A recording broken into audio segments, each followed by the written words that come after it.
Well, good afternoon, everybody, and it's a pleasure to be able to present this today at a very significant time in the development of the M6 offset projects, because the first stage of it was handed over recently. That is the Brighton Memorial component of the work. Brighton Memorial, we'll show you some in this. We'll show you some photos and so forth during construction. And it's a very exciting project for us. The work was done by the Transport for New South Wales as offset work to the M6 project. So during the M6 works, there'll be some of the fields will be taken up, and so this was to offset that inconvenience during construction. The project in total is on 3 sites. Brighton Memorial is the first to be handed over. Then McCarthy Field, which is on the western side of Muddy Creek, it will be handed over soon. And then at the end of the year, the third part of the project is the site of the old Brighton Bowling Club. The project in total involves 2 synthetic fields, smaller playing fields, a skate park, a regional playground. It's very significant in what's being delivered for the community.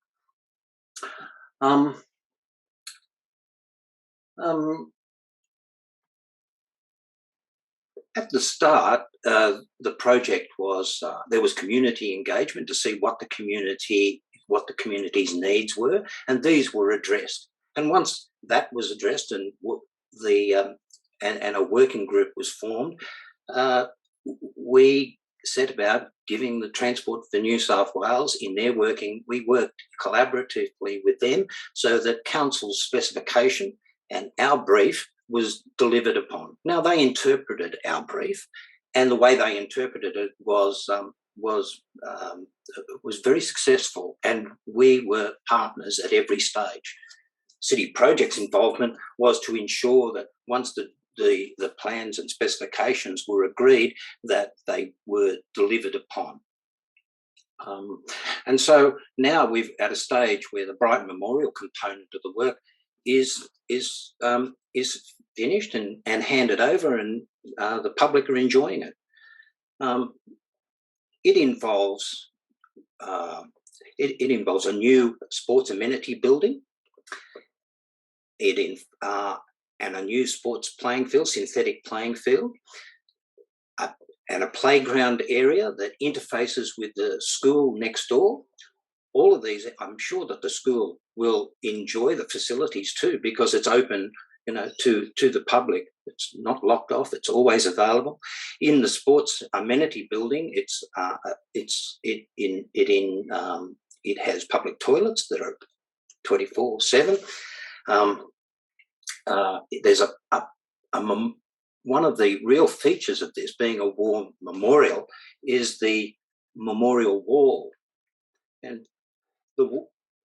it's not just glorification of war, but it's like a history lesson from our involvement in the Boer War right through to the Afghanistan conflict and the peacekeeping forces that Australia. So you can walk from that northern end of the wall, which is a semicircle around, and you can see plaques and memorial to all of those conflicts that Australian troops have been involved with. Other elements that pick up this are the planting is rosemary and things like that are associated with memorials of this type. There's also the emblem of the poppy, and that's emblazoned in the concrete finishes and in the signage. So no one can enter this park without realising that there's something special going on here, and I really commend it to you. It's a peaceful area, and the planting is substantial, and it's really transformed this area. sport. So this is the before and after. If you can see there, that was the before the memorial field, and the shot of after. As you can see, it's a significant change. The field on the left-hand side is natural turf, and it's a mini field, and the field on the right-hand side is a new synthetic. Now, with synthetic fields, of course, we've got to deal with the overland flow. So there's been significant drainage upgrades, all there to divert water so that there's no overland flow over the synthetic. You might jump into the video if I can just. Whoops, the screen's just not allowing me to get there. Might just jump into the video, Bernie, and showcase the facility. Yep.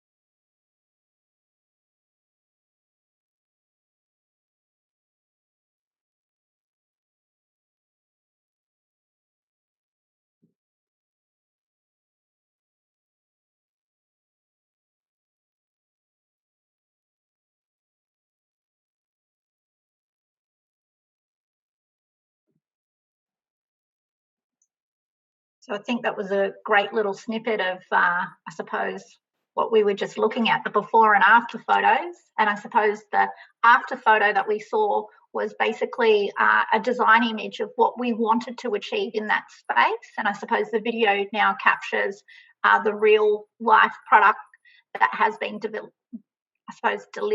to the community as of Friday, the 1st of October, which is super exciting. Yes, and it has been well received, although I don't think it's been discovered that much yet from the public. When I go down there's not that many people there. So they've got the peace and quiet down there at the present time, but I'm sure that the public will get to know that it's there very soon, because it's been a construction site for some time. Yeah. Okay.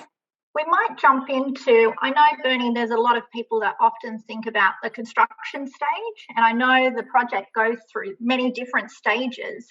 And I suppose one of the key things that Transport were able to do was actually capture during the construction, do a time lapse of all the construction that occurred. And it's actually quite interesting to watch that. So we might jump in, and if you want me to stop at any point in time, let me know.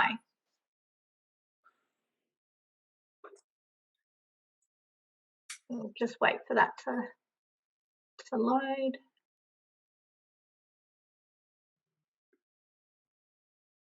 So as you can see, it's going super quick. Yeah, so the slab for the amenities building there on the left-hand side, and a bit of framing up already. So we're well into the construction at this stage, where the structural steel frame is up. The little thing like these windrows here of stockpiled material. So they were all reused. So that's the topsoil strip from the site. So that was all reutilised on the site. So the synthetic field, that's at a stage there where the subgrade is complete, and they're just about ready to put a drainage cell down. That's the stage we're at there. Okay.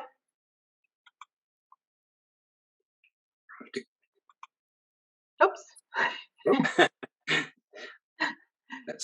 Yeah. You can see they've got their roof up. Structural steel is well and truly in advance there. Yep. What are they doing here, Bernie? So that's the drainage cell, all and see that's it laid out. So underneath the synthetic field, you've got to capture the water that falls on the field and dispose of it. So the synthetic field has a 1% fall, so the water drains off, and so that's the drainage cell component that's underneath the synthetic. Okay, cool. And what the white material going down there now is the shock pad. That's like a rubber that they put on top of the drainage just to sell. Yep. And you can see over here the amenities has progressed as well. Yeah. Yep. So then, yeah, speed was a lot to do with this. So the way that they the way they interpreted our brief was to go with construction techniques that were fast. Sometimes the council might choose to use a different material, but the process and procedures that they went through was based upon speed, and they delivered a very good product by any standard. We'll keep going. Ooh. So there's a synthetic being, which is virtually the carpet being laid. Yeah.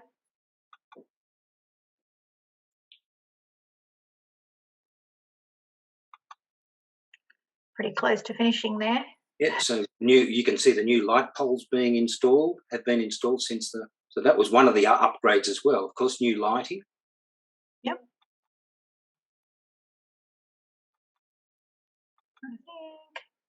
Line marking, and those black spots on there, that's the infill material going in. Now the camera changes as the synthetic was finished. The camera changes to the other angle and shows the car park component and the playground. You can see coming up in the foreground there, and that interfaces brilliantly with the school next door. So I can see that being used by the primary school a lot. So the building is very much approaching completion there. What we're looking at there is the canteen that faces the oval. And the referees room is just behind that. So the referees get their own change room in this development.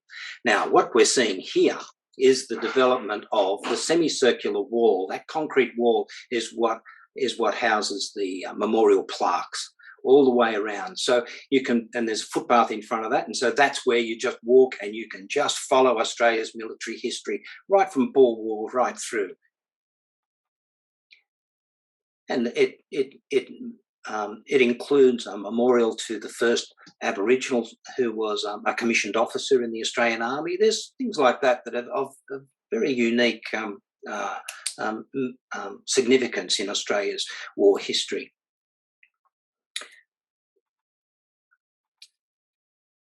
I think that's kind of. I think there's only a couple of more screenshots after that, and then it completes. Yeah. Yeah. Yeah. So planting is significant too. You know, there's some very substantial, well matured trees too that have been included. Yeah. So we're back to where we started. It looks like, Sharlene. Yes, we are. Yeah.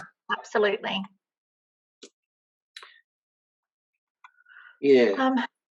So I suppose that really showcases the Brighton Memorial, and as you said, Bernie, we are also upgrading McCarthy and Ador, and there's some of in the video at the top here, you can see some of those sites as well. But I suppose today we're just focused on,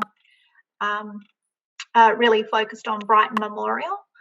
If you wanted to read more information about the Ador Park Precinct and the McCarthy Reserve, about the new facilities, I know they're on track, Bernie, for end of year delivery.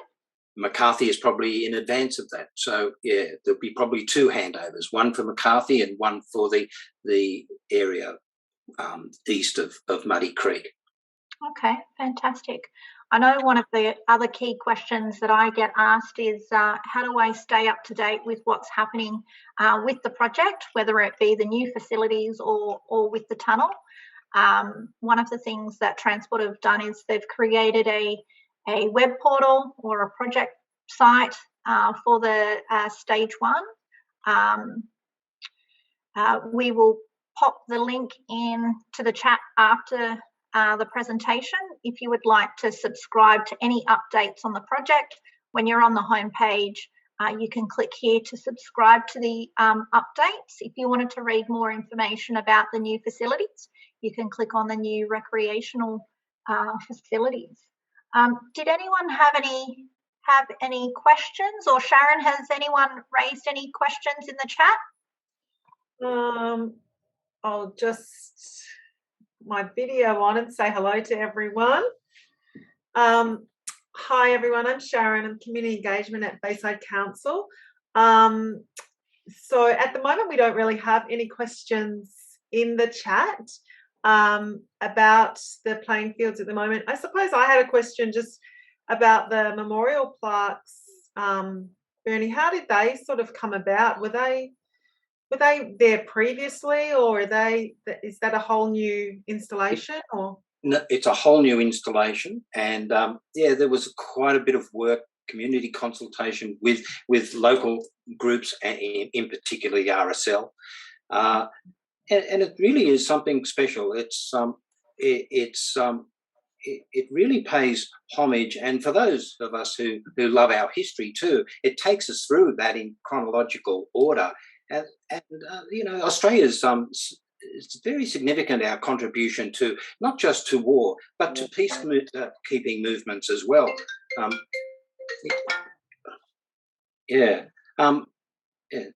So and the whole thing has also, like, the planting and the ambience of it is something very, and you can just casually walk and read those plaques and feel a million miles away as you read that. It's brilliantly done, I think. I have another couple of questions that have popped up. So someone said the synthetic field looks great, which is good to hear. And someone said, great to add First Nations First Officer in the Armed Forces. So that's something I would have to look into the memorial plaques that are already there now to see what's there. But or potentially we could look into that and see how we came to those memorial plaques or the names of them on there at the moment. Are they specific people's names that are on there, or? There are, in that instance, yes, that his officer in charge is seen there awarding him his commission. So okay. Yeah. And everything's open again. All our parks and facilities are open post-COVID, I believe. Is that the 25th of October, or is this open now because we're 80%? So community support. It's open, yeah. I commend it to people to go down there and just appreciate what this facility is to the community. It's kick a ball around, yeah. Yeah, maybe get in before the crowds start getting in. I'm sure it'll become very popular because it's in there behind houses. I don't think that many people realise it's there. Obviously, people who are aware of the old Brighton Memorial Club and know it's there, but it's more than a practice field now. It's a destination to go to. Absolutely, yeah. It looks like a really beautiful place. I think with all of those beautiful plants, with the rosemary and things like that, and having those, it's sort of like a bit of a day out where you can go and do stuff down there and look at those and take the kids and stuff and have a play in the playground. Someone else has said this upgrade seems to have it all. Yes.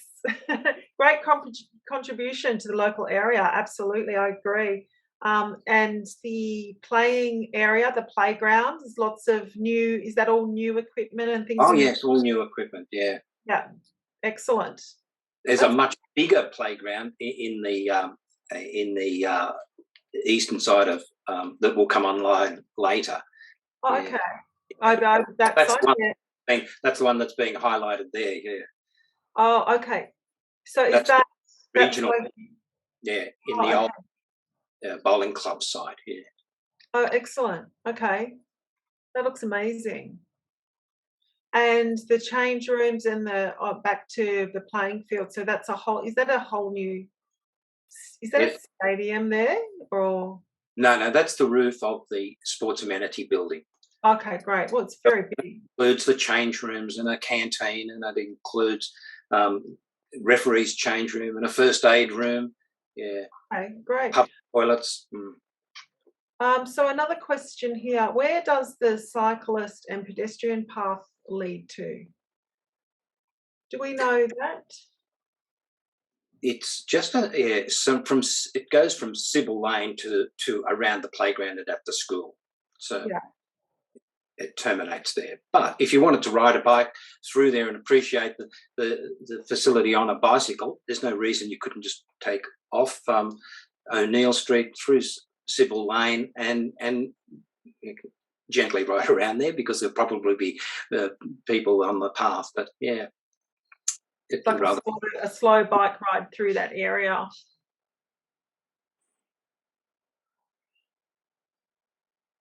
Excellent. I don't see any other questions. I don't know if anyone has any more questions that they'd like to ask Bernie or Sharlene. I think, Sharlene, maybe you could show us where you can find out information on our Bayside Council website. Yeah. So if you jump onto the council website and you use the search feature and you type in M6 Stage 1, it will take you to a page, take you to this page actually, and it will talk about the project, impacts of the tunnel on our parks and facilities. It will showcase the new facilities that we're getting, which Bernie and I have briefly touched on. And then it will also talk about key project updates and quick links, and then just more information. But like I said, I really strongly encourage people to subscribe to receive those project updates, because you'll find out when the new facilities come online for both McCarthy and also for the new Adel Precinct Park as well, and continue to stay up to date with what's happening with the tunnel as well. Excellent. That's good. That's very easy to find. So I'm not sure if anyone that's with us today would like to ask any more questions while we have the expertise of Sharlene and Bernie here about anything on the playing fields or the playgrounds, etc. Otherwise, I don't know if we have any more videos that we could show, Sharlene, or is there any close-ups of the playground? Or someone's added a question in regard to, did we have any challenges faced with regard to contaminated land? Brighton Memorial is pretty clean. They did, when they stripped the old tennis courts on the corner, there was some bonded asbestos, which was treated as an unexpected find, and we have clearance certificates, and that's been capped. So there's no significant. There's no contamination there now. Excellent. So that's great. So very important aspect, I would presume, and probably unexpected, stumbled across by your team, Bernie, but obviously all rectified now. Yeah, it's very rare to in Sydney, unfortunately, to find areas that are free of asbestos in those sort of small quantities. So building workers are very au fait with being able to deal with them when the unexpected find comes up. So yeah. And Sharon, to your question about photos, unfortunately with the COVID restrictions and then with the enormous amounts of rain that we've had to hold off getting photos taken, but I believe we had some photos taken over the weekend, so we'll be updating those on the website in due course. Excellent. Well, hopefully we can get some photos with lots of people playing on the fields and on the playgrounds, and people having picnics by the memorial wall, and it looks amazing. So if we don't have any more questions, I think we'll probably wrap up. We'll drop in the link in the chat, the links to both Bayside Council's website, which Sharlene is managing those pages and making sure they're always up to date. But then also they also link to the Transport New South Wales page, and we can drop that link in as well. But other than that, thank you everybody for coming today, particularly Bernie and Sharlene. Thank you for sharing all this information with us today. It's greatly appreciated, and thanks for everyone who turned up. Next week on Bayside, Talking Bayside's Lunch and Learn Tuesday, we're going to be talking to someone from our strategic planning group about Calling Bayside, which is about tree planting within Bayside. It's stage 2, which on from Greening Bayside, which we did last year, which was increasing the tree canopy around Bayside. We're also in the coming weeks, we're going to be talking to the library manager about the library strategy, and also we are doing the customer service strategy. So we want to know what exceptional service means to you, Bayside community, so we can plan for the future and have amazing facilities. So thank you very much very much for attending, everyone, and I hope you have a great day and get outside and enjoy these fantastic new facilities. So thank you. Bye-bye.